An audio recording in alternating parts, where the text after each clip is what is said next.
সমবেত হোৱা অতি শ্ৰদ্ধাৰ সংগ্ৰামী জনগণ, বিৰোধী ঐক্য মঞ্চৰ সন্মানীয় সভাপতি ভূপেন বৰা ডাঙৰীয়া, বিৰোধী দলপতি দেৱব্ৰত শইকীয়া ডাঙৰীয়া, উপদলপতি ৰকিবুল হুছেইন ডাঙৰীয়া, বিধায়ক অখিল গগৈ ডাঙৰীয়া, ইয়াত উপস্থিত থকা বিৰোধী ঐক্য মঞ্চৰ সন্মানীয় সভাপতি সম্পাদককে প্ৰমুখ কৰি বিষয়ববীয়া কৰ্মকৰ্তাসকল, অতি শ্ৰদ্ধাৰ সাংবাদিক বন্ধুসকল, ইয়াত সমবেত হোৱা অতি শ্ৰদ্ধাৰ জ্ঞানোজ্যেষ্ঠ বয়োজ্যেষ্ঠ সন্মানীয় ব্যক্তিসকল, সন্মানীয় শিক্ষাগুৰু, উপস্থিত শ্ৰদ্ধাৰ আই মাতৃ, বিভিন্ন দল সংগঠনৰ সন্মানীয় বিষয়ববীয়া কৰ্মকৰ্তাসকল, মই আপোনালোক সকলোলৈকে বিৰোধী ঐক্য মঞ্চৰ তৰফৰ পৰা আন্তৰিক শ্ৰদ্ধা জ্ঞাপন কৰিছো। মই সকলোলৈকে সংগ্ৰামী অভিনন্দন জনাইছো আৰু জাতীয় সংগ্ৰামৰ কাৰণে আজিৰ পৰা ৰণসিঙা এই কলিয়াবৰৰ পৰা বাজিছে। এই সংগ্ৰামলৈও সকলোকে মই আগতীয়াকৈ সম্ভাষণ জনাইছো, সংগ্ৰামী অভিনন্দন জনাইছো। ৰাইজ মনত ৰাখিব, এই যুঁজ অসমৰ মানুহৰ অস্তিত্ব ৰক্ষাৰ যুঁজ। এই যুঁজ আমাৰ ভাষা, কৃষ্টি, সংস্কৃতি ৰক্ষাৰ যুঁজ। এই যুঁজ অসমীয়া মানুহৰ স্বাধিকাৰ ৰক্ষাৰ যুঁজ। এই যুঁজ অসমৰ মানুহৰ ৰাজনৈতিক অধিকাৰ ৰক্ষা কৰাৰ যুঁজ। আৰু সেইকাৰণে অসমৰ জনগণে কা বিৰোধী গণ আন্দোলনৰ কাৰণে সকলোৱে ৰাজপথলৈ ওলাই অহাটো সময়ৰ দাবী, সময়ৰ প্ৰয়োজনীয়তা, এই কথা ৰাইজে উপলব্ধি কৰা দৰকাৰ। দিল্লীয়ে অসমৰ মানুহৰ মৰ্ম বেদনা নুবুজে।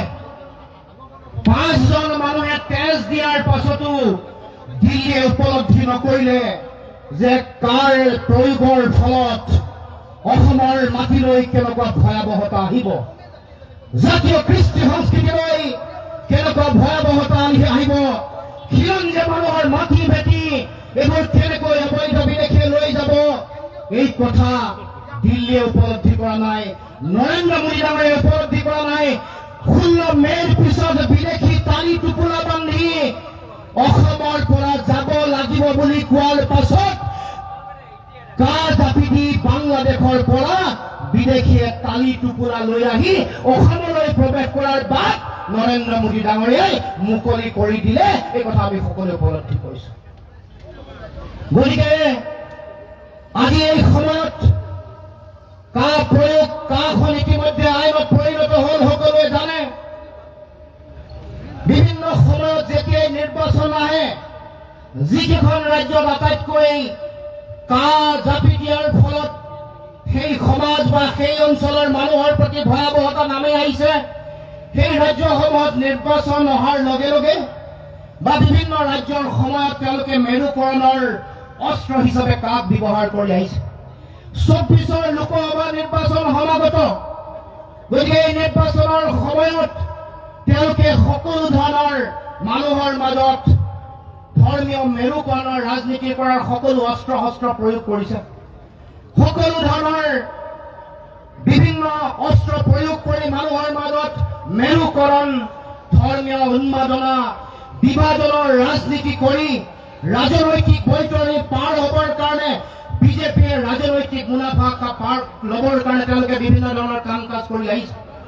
গতিকে শেহতীয়াকে এই কা আইনখনৰ সম্পৰ্কত তেওঁলোকৰ গৃহমন্ত্ৰী, গৃহ ৰাজ্যমন্ত্ৰী, বিভিন্ন ৰাজ্যৰ মুখ্যমন্ত্ৰী, অসমৰ অতি সাম্প্ৰদায়িক মুখ্যমন্ত্ৰী সকলোৱে কাখনৰ সম্পৰ্কত, কাখনৰ সমৰ্থনত, কাখন জাপি দিয়া সম্পৰ্কত বক্তব্য আগবঢ়াই সমগ্ৰ ভাৰতবৰ্ষৰ মানুহৰ মাজত ধৰ্মীয় উন্মাদনা, ঘৃণা, সাম্প্ৰদায়িকতা, মেৰু বিভাজনৰ ৰাজনীতিৰ বীজ তেওঁলোকে সিঁচি দিবৰ কাৰণে চিন্তা চৰ্চা কৰিছে।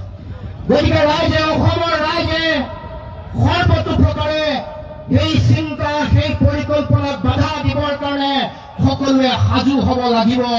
আৰু মনত ৰাখিব ৰাইজ, এইবাৰ 24ৰ নিৰ্বাচনেই হ'ব আমাৰ শেষ পৰীক্ষা, শেষ আমাৰ জাতীয় সংগ্ৰাম, শেষ শৰাইঘাটৰ সংগ্ৰাম।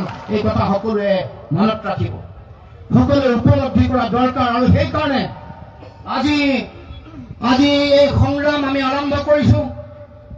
অহা কাইলৈ সংগ্ৰাম কৰাৰ কথা আছিল, কাইলৈ কিন্তু সদৌ টাই আহোম ছাত্ৰ সন্থাই আমাক আহ্বান কৰিলে, অনুৰোধ কৰিলে যে লাচিতৰ প্ৰতিমূৰ্তি কাইলৈ উদ্বোধন কৰা হ'ব, উন্মোচন কৰা হ'ব। এই পবিত্ৰ দিনটোত প্ৰতিবাদী কাৰ্যসূচীত অংশগ্ৰহণ কৰিব নালাগে বিৰোধী ঐক্য মঞ্চই। সদৌ টাই আহোম ছাত্ৰ সন্থা, আহোম জাতিসত্তা বা আহোম বিভিন্ন দল সংগঠনৰ এই আহ্বানৰ প্ৰতি শ্ৰদ্ধাশীল হৈ শ্ৰদ্ধা জনাই আমি বিৰোধী ঐক্য মঞ্চই সিদ্ধান্ত গ্ৰহণ কৰিলো যে আজি দিনটোতে আমি এই আন্দোলনৰ কাৰ্যসূচী, অৱস্থান ধৰ্মঘটৰ কাৰ্যসূচী আৰম্ভ কৰিম। কাৰণ কাইলৈ যদি এই সংগ্ৰাম সফল হ'লে আৰু হাজাৰ হাজাৰ মানুহ এই সংগ্ৰামৰ থলীত তেওঁলোক সমবেত হৈ তাৰ বিৰুদ্ধে প্ৰতিবাদ কৰিলে হ'লে, গতিকে আমি এদিন আগুৱাই এই কাৰ্যসূচীত আমি অংশগ্ৰহণ কৰিব লগা হৈছে। কিন্তু মই আজি এই আন্দোলনৰ আৰম্ভণিৰ এই দিনটোত মই সমগ্ৰ অসমবাসী ৰাইজৰ প্ৰতি আহ্বান জনাইছো, গাঁৱে ভূঞে চহৰে নগৰে পাহাৰে ভৈয়ামে সিঁচৰিত হৈ থকা বিভিন্ন জাতি জনগোষ্ঠী ভূমিপুত্ৰ খিলঞ্জীয়া অসমীয়া মানুহ সকলো মানুহকে একেলগে একত্ৰিত হৈ আগবাঢ়ি এই জাতীয় সংগ্ৰামত পৰৱৰ্তী দিনসমূহত যাতে তেওঁলোকে অংশগ্ৰহণ কৰে। অসমৰ প্ৰতিটো জাতীয় জনগোষ্ঠীয় দল সংগঠন, বুদ্ধিজীৱী, শিক্ষক, শ্ৰমিক, কৃষক, সকলো শ্ৰেণীৰ ব্যৱসায়ী, ক্ষুদ্ৰ ব্যৱসায়ী সকলোকে মই আহ্বান জনাইছো এই জাতীয় সংগ্ৰামত যাতে সকলোৱে অংশগ্ৰহণ কৰে। প্ৰশ্ন হ'ব যে কোন আন্দোলনৰ এই সংগ্ৰামৰ সন্মুখত থাকিব, কোন পিছত থাকিব, এই প্ৰশ্নটো মানুহৰ মাজলৈ আহিব পাৰে বা সংগ্ৰামৰ এই বিভিন্ন জাতীয় জনগোষ্ঠীয় দল সংগঠনৰ সমূহৰ মনত থাকিব পাৰে। কিন্তু মই বিৰোধী ঐক্য মঞ্চ অসমৰ তৰফৰ পৰা স্পষ্ট কৰি দিব খুজিছো, এই জাতীয় সংগ্ৰামৰ সন্মুখত কোন থাকিব, পিছত কোন থাকিব সেইটো বিচাৰ্য বিষয় নহয়। আমি জাতীয় ঐক্য মঞ্চই স্পষ্টভাৱে ক'ব খুজিছো, আমি প্ৰয়োজন সাপেক্ষে জাতীয় জীৱনৰ সুৰক্ষিত ভৱিষ্যতৰ কাৰণে আৰম্ভ কৰা এইখন সংগ্ৰামত আমি পিছত থাকিবলৈ আমি আগ্ৰহী। পিছত থাকিও এই সংগ্ৰাম আগবঢ়াই লৈ যাম, জনতাৰ লগত থাকিম, ৰাইজৰ লগত থাকিম, অসমৰ মানুহৰ লগত থাকি এই সংগ্ৰাম আগবঢ়াই লৈ যাম। সেইকাৰণে সকলো জাতীয় সংগঠন, সকলো জনগোষ্ঠীয় দল সংগঠনক এই সংগ্ৰামত একেলগে একত্ৰিতভাৱে আগবঢ়াই লৈ যাবৰ কাৰণে আহ্বান জনাইছো। সকলোৱে এই কৃষক বিদ্ৰোহ, পাঞ্জাৱৰ বিদ্ৰোহৰ, পাঞ্জাৱৰ সেই আন্দোলনৰ আদৰ্শ যাতে সকলোৱে গ্ৰহণ কৰে তাৰ কাৰণে সকলোকে আহ্বান জনাইছো। পুনৰ ক'ব খুজিছো, এই জাতীয় সংগ্ৰামৰ সন্মুখত কোন থাকিব, পিছত কোন থাকিব এইটো বিষয় নহয়। আমি বিৰোধী ঐক্য মঞ্চই এই গণসংগ্ৰামত অসমৰ সংগ্ৰামী জনগণৰ কাষত থাকিম, লগত থাকিম, কান্ধত কান্ধ ধৰি আগবাঢ়ি যাম আৰু অসমৰ প্ৰতি কৰা যি প্ৰচণ্ড অন্যায় ইয়াৰ বিৰুদ্ধে আমি সংগ্ৰাম কৰিম আৰু এই সংগ্ৰাম অৱধাৰিত এই সংগ্ৰাম অতি শক্তিশালী ৰূপত আগবাঢ়িব। অসমক জাপি দিয়াটো অসমৰ মানুহৰ প্ৰতি প্ৰচণ্ড অন্যায়, এই কথা সকলোৱে জানে। গণ আন্দোলনৰ সময়ত এই কথা ৰাইজে সকলোৱে একত্ৰিতভাৱে কৈছিল। ঐক্যবদ্ধ বিভিন্ন জাতি জনগোষ্ঠী ভাষা ভাষী সকলো ধৰ্মাৱলম্বী লোকে একেলগে কৈছিল যে অসমৰ প্ৰতি অন্যায় কৰা হৈছে। বিদেশী নাগৰিকৰ সমস্যাৰ ভয়াৱহতা ভাৰতবৰ্ষৰ আন কোনো ৰাজ্যৰ লগত তুলনা নহয়, আন কোনো ৰাজ্যৰ লগত মিলাব নোৱাৰি। বিদেশী নাগৰিকৰ সমস্যাৰ পটভূমিও দেশৰ আন ৰাজ্যৰ লগত একে নহয়, এই কথা নৰেন্দ্ৰ মোদী ডাঙৰে উপলব্ধি কৰা দৰকাৰ। বিজেপি চৰকাৰে দিল্লীত উপলব্ধি কৰা দৰকাৰ। যদিহে অসমৰ মানুহক, অসমৰ জনগণক ভাৰতবৰ্ষৰ সহোদৰ নিজৰ একে নাগৰিক বুলি ভাবে, অসমৰ ৰাইজক যদিহে তেওঁলোকে দ্বিতীয় শ্ৰেণীৰ নাগৰিক বুলি নাভাবে, তেতিয়াহ'লে অসমত আইনখন জাপি দিয়াৰ পৰা তেওঁলোক দূৰত থাকিব লাগে। অসমত আইনখন বাতিল কৰিবৰ কাৰণে তেওঁলোকে সিদ্ধান্ত গ্ৰহণ কৰিব লাগে। নহ'লে অসমৰ ৰাইজে ভাবিবলৈ বাধ্য হ'ব যে অসমৰ মানুহক তেওঁলোকে দ্বিতীয় শ্ৰেণীৰ নাগৰিক হিচাপে ব্যৱহাৰ কৰে। অসমখন অবৈধ বিদেশীৰ চৰণীয়া পথাৰ, অসমখন বিদেশীৰ ডাষ্টবিনৰ দৰে তেওঁলোকে ব্যৱহাৰ কৰিব খুজিছে। এই আইনখন এনেও সংবিধান বিৰোধী, সাম্প্ৰদায়িক। এইখন আইনৰ যোগেদি মানুহৰ মাজত ধৰ্মীয় মেৰু বিভাজনৰ লক্ষ্য আৰু উদ্দেশ্য ৰখা হৈছে। গতিকে আমি ভাৰতবৰ্ষৰ প্ৰেক্ষাপটতে এই আইনখনক বাতিল কৰাৰ সিদ্ধান্ত লোৱাৰ কাৰণে আমি ইতিমধ্যে আহ্বান জনাইছিলো। ৰাষ্ট্ৰপতি ডাঙৰীয়ালৈ আমি স্মাৰকপত্ৰ প্ৰেৰণ কৰি কৈছিলো যে এইখন আইন সম্পৰ্কত এটা শক্তিশালী সিদ্ধান্ত ৰাষ্ট্ৰপতি ডাঙৰীয়াই ল'ব লাগে। আৰু তাৰ লগে লগে আমি ভাৰতবৰ্ষৰ প্ৰধানমন্ত্ৰীক আমি লগ কৰিব বিচাৰিছিলো এইটো কাৰণেই যে অসমৰ মানুহৰ মৰ্ম বেদনা যাতে অন্তত এবাৰলৈ হ'লেও বুজি পায় আৰু আমি বিৰোধী ঐক্য মঞ্চ এই কথা পুংখানুপুংখভাৱে যুক্তিৰে আগবঢ়াবৰ কাৰণে আমি লগ কৰিবৰ কাৰণে আমি আহ্বান কৰিছিলো বা বিচাৰিছিলো। কিন্তু দেখিলো যে এই ভ্ৰমণৰ সময়ত বা দিল্লীতে হওক বা কাজিৰঙাত হওক বা যোৰহাটত হওক য'তেই নহওক লাগিলে আমি বিৰোধী ঐক্য মঞ্চই তেখেতক লগ কৰিব খোজো, কিন্তু লগ কৰিব তেওঁ দিয়া নাই। নিদিয়াৰ মূল কাৰণটোৱেই হ'ল যে তেওঁলোকে অসমৰ মানুহৰ মৰ্ম বেদনা, বিৰোধী ৰাজনৈতিক দলৰ অসমৰ মানুহৰ যিটো চিন্তাক প্ৰতিনিধিত্ব কৰিব খুজিছে সেইটো তেওঁলোকে জনাৰ বুজাৰ বা উপলব্ধি কৰাৰ তেওঁলোকৰ প্ৰয়োজনীয়তা নাই বুলি তেওঁলোকে উপলব্ধি কৰে। গতিকে ৰাইজ, আমি এই সংগ্ৰাম আমি আগন্তুক দিন আমাৰ সকলোৱে শক্তিশালীভাৱে আগবঢ়াই লৈ যাব লাগিব। এতিয়া জানে যে এতিয়া এই নিৰ্বাচন অহাৰ লগে লগে ডিব্ৰুগড় লোকসভা সমষ্টিত আগৰ প্ৰাক্তন মুখ্যমন্ত্ৰী সৰ্বানন্দ সোণোৱাল ডাঙৰীয়াক তাত প্ৰাৰ্থী হিচাপে প্ৰক্ষেপ কৰিছে। গতিকে যি সময়ত কাখন অসমত জাপি দিয়া হৈছিল, ভাৰতবৰ্ষত জাপি দিয়া হৈছিল, সেই সময়ত অসমৰ মুখ্যমন্ত্ৰী আছিল সৰ্বানন্দ সোণোৱাল ডাঙৰীয়া। গতিকে আজি এই সংগ্ৰামৰ থলীৰ পৰা সমগ্ৰ অসমবাসী ৰাইজক ক'ব খুজিছো, এইবাৰ দ্বিতীয় পৰ্যায়ৰ সংগ্ৰামৰ আন্দোলনৰ অভিকেন্দ্ৰ হ'ব, নাভিকেন্দ্ৰ হ'ব ডিব্ৰুগড়, এই কথা নিশ্চিত।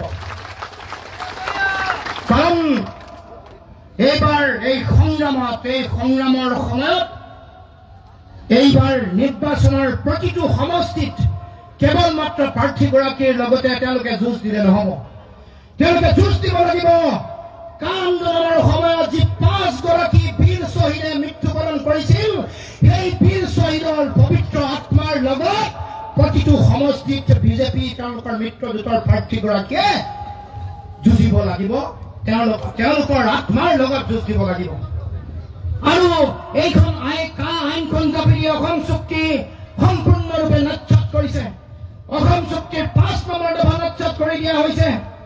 অসম চুক্তিৰ 5 নম্বৰ দফা বা অসম চুক্তি নচ্ছাত কৰি দিয়া মানে 855 জন শ্বহীদক দ্বিতীয়বাৰৰ কাৰণে বিজেপিয়ে হত্যা কৰিলে।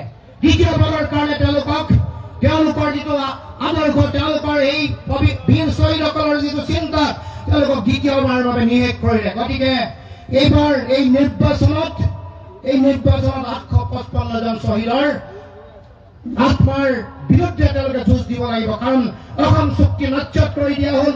অসম চুক্তিৰ 6 নম্বৰ দফা কাৰ্যকৰী কৰিবৰ কাৰণে তেওঁলোকে সমিতি বনাই প্ৰতিবেদন গ্ৰহণ কৰাৰ পাছত আজিলৈকে প্ৰতিবেদন গ্ৰহণ নকৰিলে, প্ৰতিবেদন কাৰ্যকৰী নকৰিলে। গতিকে এইটো অসমৰ সমাজ জীৱনৰ প্ৰতি প্ৰচণ্ড অন্যায়। গতিকে ৰাইজ, আমি সকলোৱে এটা কথা জানো যে এই আইন জাপি দিয়াৰ লগে লগে আমাৰ ভাষা, কৃষ্টি, সংস্কৃতি, ৰাজনৈতিক ভৱিষ্যতৰ প্ৰতি প্ৰচণ্ড ভাবুকি আহিব। মানুহে এই কথা লাহে লাহে উপলব্ধি কৰিছে। কাৰণ তেওঁলোকে জানে যে এই 10 লাখ হওক, 15 লাখ হওক, 20 লাখ হওক বিদেশী, এইসকলক সংস্থাপন দিয়া, নাগৰিকত্ব দিয়াৰ লগে লগে আমাৰ মাটি ভেটি দিব লাগিব, আমাৰ ভাষাৰ ওপৰতো আক্ৰমণ চলিব। এনেও অসমৰ ছাত্ৰ ছাত্ৰী, যুৱক যুৱতীসকলৰ চাকৰি বাকৰি নাই। যিসকলে নাগৰিকত্ব পাব, তেওঁলোকৰ ল'ৰা ছোৱালীয়ে আমাৰ ভাগৰ চাকৰি তেওঁলোকে কাঢ়ি লৈ যাব। এতিয়াও অসমত বান গৰাখহনীয়া, প্ৰাকৃতিক দুৰ্যোগত ভূমিহীন হৈ থকা পৰিয়ালৰ সংখ্যা হৰিশংকৰ প্ৰতিবেদনৰ মতে 8 লাখ। বিভাগীয় মন্ত্ৰী যোগেন মোহনৰ মতে 5,32,000, দ্বিতীয় প্ৰতিবেদনত 6,12,000 বুলি উল্লেখ কৰিছে। তাৰমানে এতিয়াও 5 লাখৰ পৰা 8 লাখ মানুহ ভূমিহীন হৈ অসমৰ সমাজ জীৱনত জীয়াই আছে। বিদেশীক নাগৰিকত্ব দিলে আপোনাৰ মোৰে মাটি ভেটি দিব লাগিব। এনেও আমাৰ 8 লাখ মানুহ মাটি নোহোৱাকৈ ভূমিহীন হৈ তেওঁলোকে জীয়াই থাকিব লগা হৈছে। নাগৰিকত্ব দিয়াৰ পাছত মাটি লৈ ভেটি লৈ যাব আপোনাৰ মোৰ পৰা, অসমৰ মানুহৰ পৰা, অসমৰ ৰাইজৰ পৰা মাটি ভেটি লৈ যাব। আমাৰ মানুহৰে মাটি নাই আৰু তেওঁলোকক বিদেশী সংস্থাপিত কৰি মাটি ভেটি দিব খুজিছে। অসমৰ 18 লাখ শিক্ষিত নিবনুৱা আছে। তেওঁলোকৰ 18 লাখ শিক্ষিত নিবনুৱা যিটো চৰকাৰী সূত্ৰত প্ৰকাশ, কিন্তু আমাৰ বেচৰকাৰী সূত্ৰ মতে 25 লাখতকৈ বেছি শিক্ষিত নিবনুৱা আছে। চৰকাৰখনে প্ৰতি বছৰে 1 লাখ নিবনুৱাক চাকৰি দিম বুলি কৈ দিব পৰা নাই। অসমত প্ৰতি বছৰে 1,37,000 নিবনুৱা শিক্ষিত নিবনুৱাৰ সংখ্যা বাঢ়িছে। তেনে পৰিস্থিতিতে 15 লাখ যদি বিদেশীৰ বুজা, তেওঁলোকে কোৱা মতে চৰকাৰে কোৱা মতে 15 লাখ বিদেশী যদি অসমত সংস্থাপিত কৰে, তেওঁলোকৰ সন্তান সন্ততিয়ে আপোনাৰ মোৰ চাকৰি বাকৰি লৈ যাব। 10 লাখ যদি বিদেশী যদি ধৰি লয়, এটা বিধানসভাত যদি 25,000কৈ বিদেশী সংস্থাপিত কৰে, তেতিয়াহ'লে 40টা সমষ্টিত সেইসকল অবৈধ বিদেশীয়ে তেওঁলোকৰ হাতত নিৰ্ণায়ক ক্ষমতা থাকিব। গতিকে এই কথা বতৰাবোৰ আমি আহ্বানি পতা দৰকাৰ। ইয়াৰ গভীৰতা, ইয়াৰ ভয়াৱহতা ৰাইজে অসমৰ জনগণে উপলব্ধি কৰা দৰকাৰ। 40টা সমষ্টিত যদি অবৈধ বিদেশী যদি নিৰ্ণায়ক ক্ষমতা তেওঁলোকৰ হাতত থাকে, চৰকাৰ বনাবলৈ 64গৰাকী বিধায়কহে লাগে। 40 যোগ 24, তাৰ মানে আৰু 24 গৰাকী মানুহ হলে চৰকাৰ হ'ব, মুখ্যমন্ত্ৰী হ'ব। তাৰ মানে বিদেশীৰ হাতত অসমৰ ৰাজনৈতিক ভৱিষ্যত তুলি দিব খুজিছে। গতিকে এই কথা বতৰাবোৰ অসমৰ ৰাইজে উপলব্ধি কৰা দৰকাৰ। মানুহে বুজা দৰকাৰ যে বিনামূলীয়া চাউল আৰু অৰুণোদয় আঁচনিয়ে অসমৰ সমাজ, অসমীয়া জাতি, অসমৰ মানুহৰ ভৱিষ্যত কেতিয়াও সুৰক্ষিত কৰিব নোৱাৰে। সেইকাৰণে আমি আমাৰ জাতিটোক জীয়াই ৰখাৰ দায়িত্ব প্ৰত্যেকৰে আছে।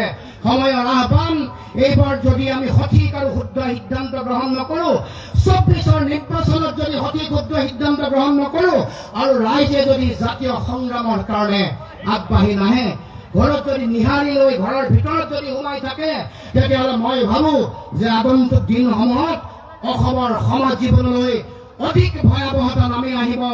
কাঁহ জাপি দিয়াৰ ফলত অসমৰ মানুহৰ ভাষা, কৃষ্টি, সংস্কৃতি, অস্তিত্ব, ৰাজনৈতিক ভৱিষ্যত, সামাজিক ভৱিষ্যত, অৰ্থনৈতিক ভৱিষ্যত ভয়াৱহ পৰিৱেশৰ মাজলৈ গতি কৰিব।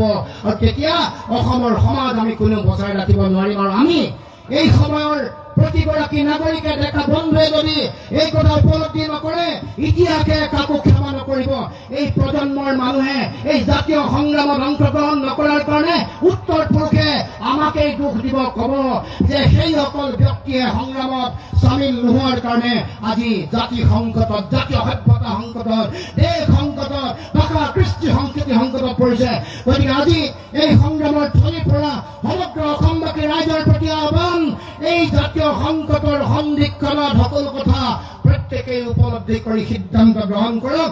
এইখিনিকে কৈ আজি এই সংগ্ৰামত অংশগ্ৰহণ কৰা সকলোৰে প্ৰতি শ্ৰদ্ধা জনাই পুনৰবাৰ জাতীয় সংগ্ৰামৰ এই সন্ধিক্ষণত সকলোকে সংগ্ৰামী অভিনন্দন জনাই মই মোৰ বক্তব্য সামৰণি মাৰিছোঁ। ধন্যবাদ। জয় অসম।